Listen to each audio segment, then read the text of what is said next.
दोस्तों, आज मैं आपको बताता हूँ टाइम टेबल क्या है। तो टाइम टेबल एक मैन वर्ब होती है, इसका एक अपना ऑब्जेक्ट होता है।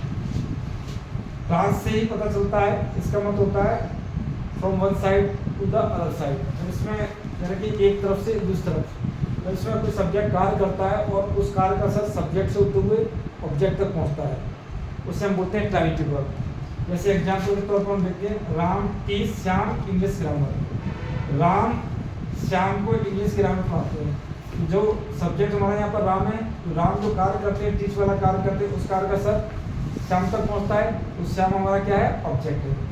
और यहाँ पर जो टीच है हमारा क्या है, ये हमारा आपका टाइम टेबल। अच्छा, अब पीछे इंग्लिश ग्रामर दे रखा है। अब कैसे पता चला कि दो दो शब्द पीछे आए हुए?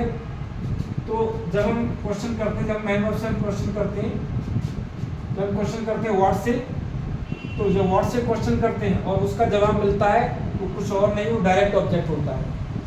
अब जैसे हमने यहाँ से क्वेश्चन किया, मैन वर्ब से क्वेश्चन किया कि क्या पढ़ाते हैं, तो जवाब मिलता है इंग्लिश ग्रामर।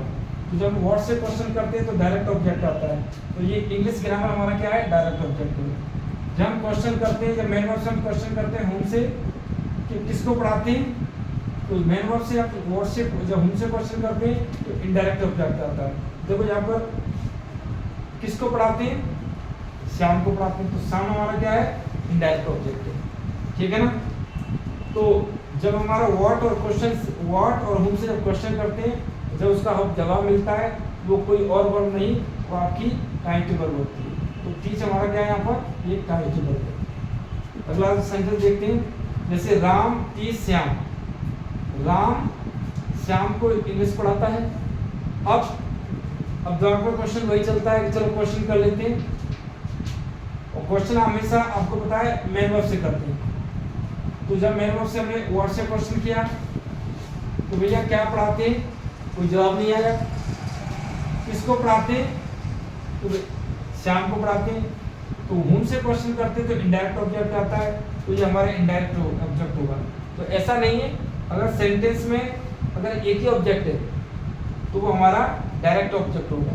चाहे आप होम से क्वेश्चन करें, चाहे आप वर्ड से क्वेश्चन करें, तो हमारा आपका डायरेक्ट ऑब्जेक्ट कहलाता है। ठीक है ना। तो अब आपकी समझ में आ गया होगा कि टाइम टेबल क्या है। तो देखो, टाइम टेबल ये भी एक मैन वर्ब होता है। इसमें सब्जेक्ट जो कार्य करता है, जो एक्शन करता है, उस एक्शन का असर सब्जेक्ट से होते हुए ऑब्जेक्ट तक पहुंचता है, उसे हम लोग टाइम टेबल कहते हैं। तो यहाँ पर टीच हमारा टाइम टेबल है। ठीक है ना। तो दोस्तों, आपकी समझ में आ गया होगा टाइम टेबल क्या होता है। तो अगर आपको वीडियो अच्छी लगी हो तो लाइक करें, शेयर करें। अगर आप चैनल पर अगर नए हो तो सब्सक्राइब करें। Thank you.